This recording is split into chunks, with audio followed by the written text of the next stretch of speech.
Okay, hello, I'm Fabio Pardi. I'm doing a PhD in Goldman Group at the European Bioinformatics Institute. And this is work that I started 6 months ago when I was visiting the Alan Wilson Center. And so this is in collaboration with Barbara Holland and Mike Handy over there and with my supervisor, Nick Goldman. So this is going to be about a branch and bound algorithm for trees to find trees that are optimal with respect to this BME criterion. So what is BME? BME stands for balanced minimum evolution, and it's just another criterion for reconstructing trees based on a distance matrix. It's based on Poplan's formula, which is something that estimates the total length of the tree that one obtains by fitting a certain distance matrix on top of a topology. So the aim is the aim is, given a certain distance matrix, to find among all possible topologies the one that minimizes the value of this formula. And this is something common to all minimum evolution methods. The difference is that other minimum evolution methods, they don't have an explicit formula for calculating this, but they somehow make this fitting, and then they sum together all the lengths of all the branches. Okay, so what is Poplan's formula?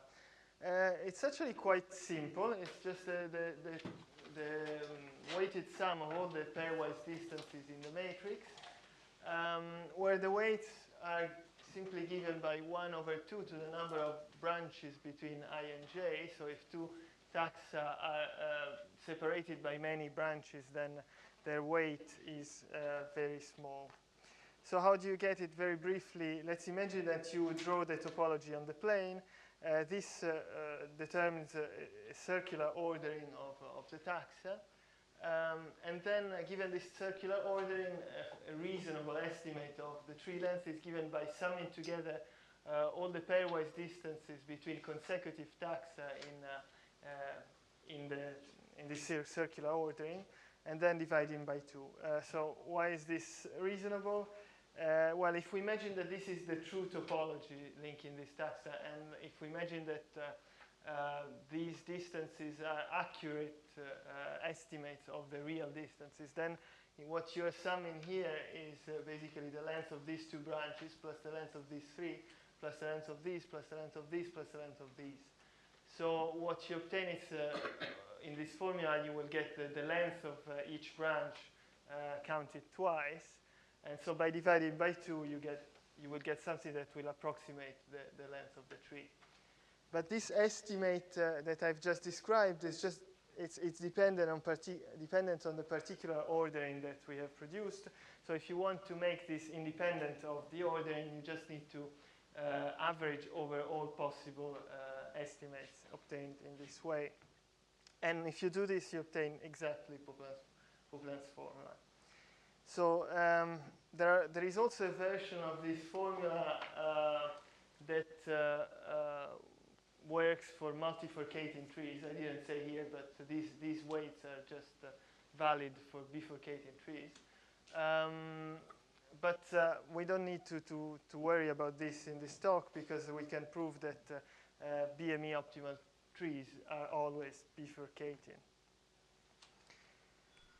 Okay, so one reason to be interested in BME, actually the reason why I started becoming interested in this, is because it explains, or it has a link with neighbor joining. Somehow you can see neighbor joining as an algorithm, as a greedy algorithm that tries to minimize this BME score. So at each step, the neighbor joining, among all the possible topologies that it can produce, it basically chooses the topology that has the least, the smallest BME score. So since a neighbor joining can be seen as a greedy algorithm that minimizes that tries to minimize the BME criterion, what about coming up with better algorithms for this purpose? So better, perhaps, heuristics. So Desper and Gasquel implemented in FASMI a couple of heuristics with this purpose. One is a sequential addition strategy, which I'm not going to talk about, and one is a hill climbing search. This hill climbing search basically works by using the space of all the possible trees, the graph of all the possible trees, where the links correspond to NNI moves. You start by constructing some tree with some initial, with some method. And it doesn't really matter which method you choose. And then once you've constructed an initial point, you look among the neighbors of the current tree for a tree that has a score that is a minimum among all these trees. And you move there. And then you iterate this until you reach a point where none of the neighbors has a score better than the current score. So until you reach a local minimum. Actually, here I maybe should say hill descending.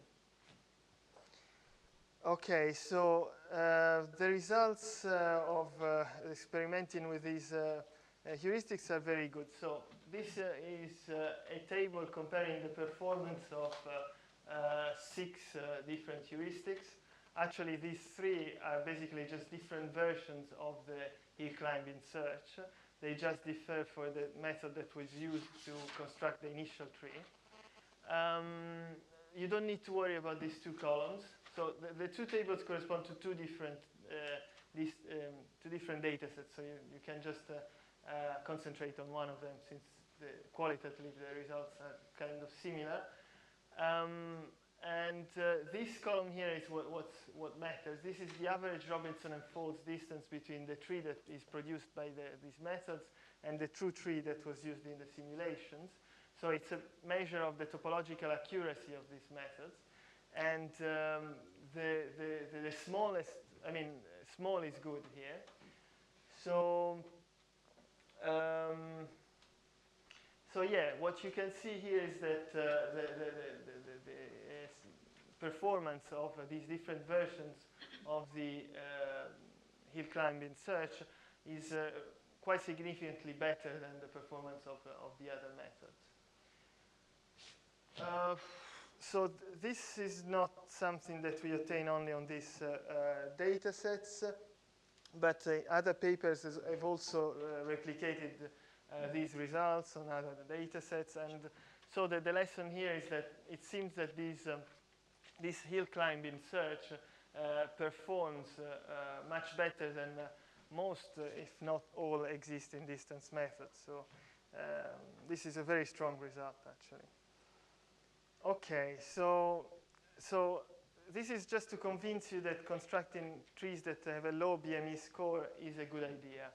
So now let's see how I propose to do this. So first of all, this hill climbing search is still a heuristic, so you're not guaranteed to obtain an optimal solution. So what about an exact algorithm for this problem, one that guarantees an optimal solution? So the obvious idea for this is a branch and bound approach. Branch and bound works by exploring a meta tree with all the possible trees over our set of taxa as leaves, and each of the paths from the root to a leaf corresponds to a sequential construction of these trees.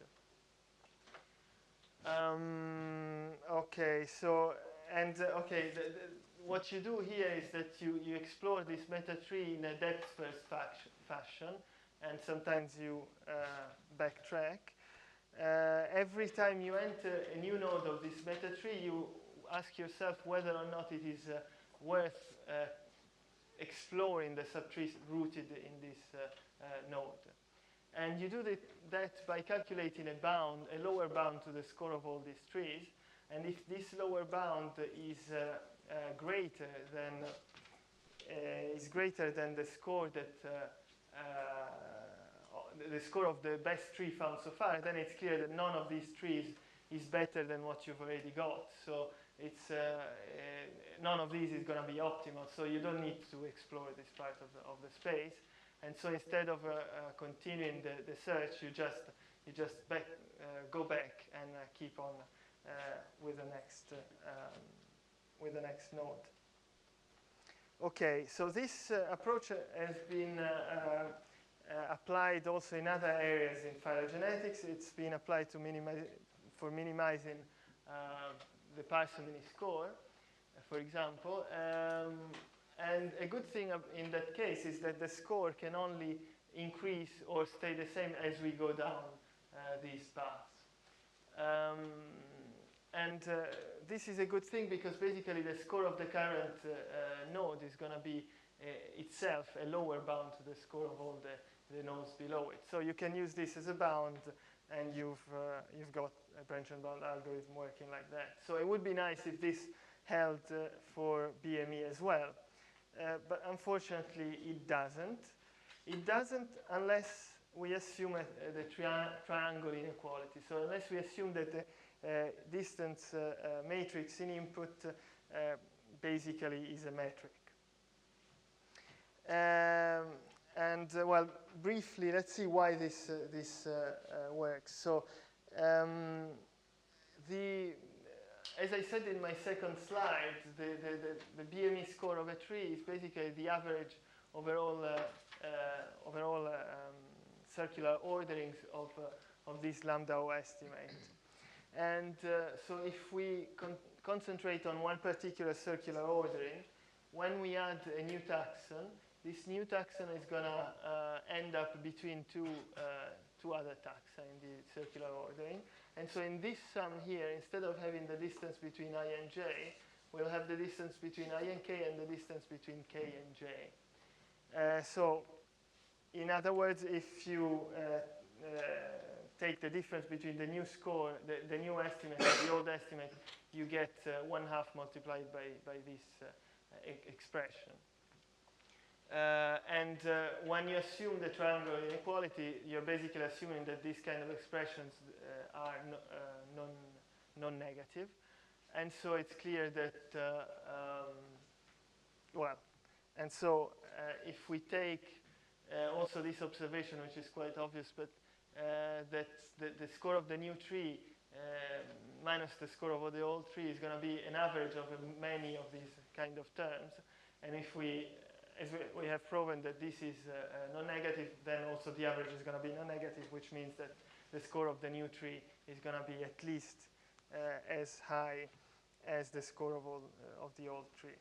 So, okay, in this case, we do have this property, but now we can actually drop the assumption of the triangle inequality and ask ourselves if we can find a lower bound for this quantity which is not 0.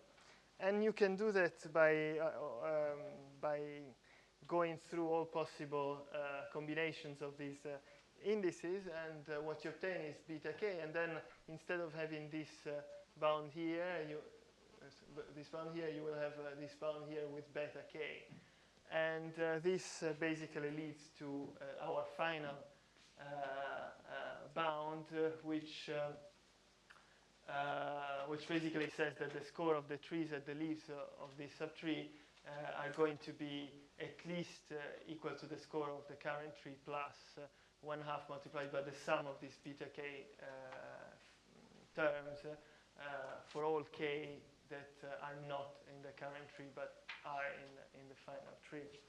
Okay, even if you didn't understand some of what I said, the important is that I don't need to assume the triangle inequality anymore, and this is good because in general I've seen that the triangle inequality very often doesn't hold. So in general we cannot be guaranteed that it holds, and also because this sum of beta k is usually positive, and that's because even if the triangle inequality doesn't hold,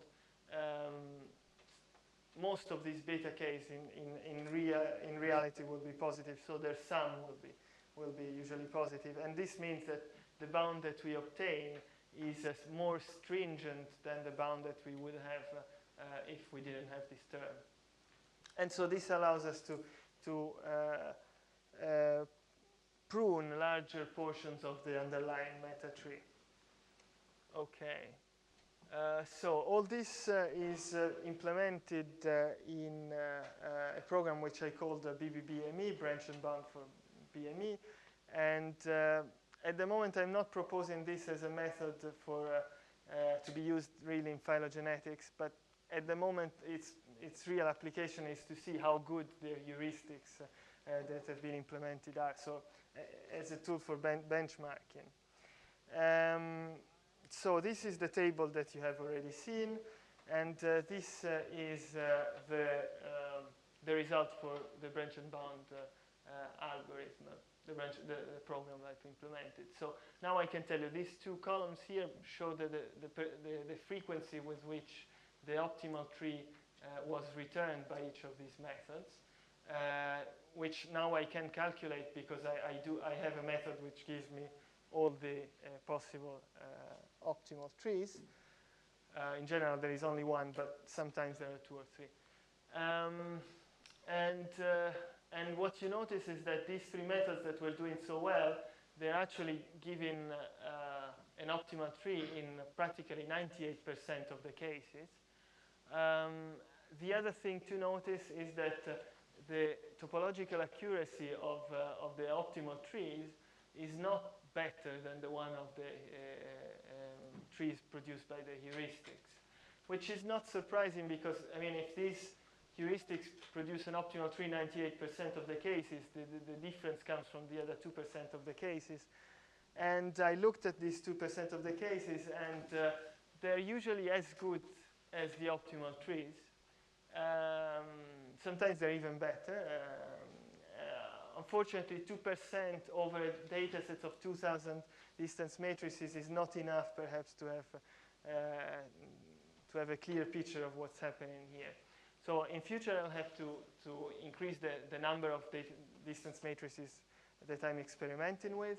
But the other thing that really needs to be done is experimented with larger distance matrices, because these results are for 24 taxa, for distance matrices 24 by 24.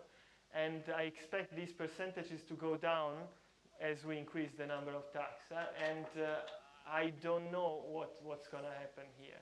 I've already experimented with 30 taxa, and I can say that these percentages go down a bit, 97 point something. But I haven't really looked at the rest. Just concluding, unfortunately, experimenting with larger distance matrices is computationally very hard because even though this branch and bound method is good, its complexity, I mean, its running time is going to increase exponentially anyway with the number of taxa.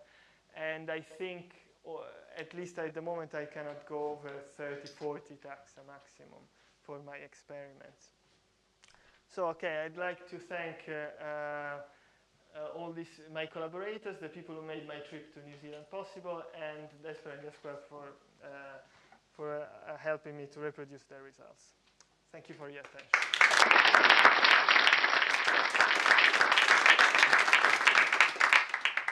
We've got time for one quick question.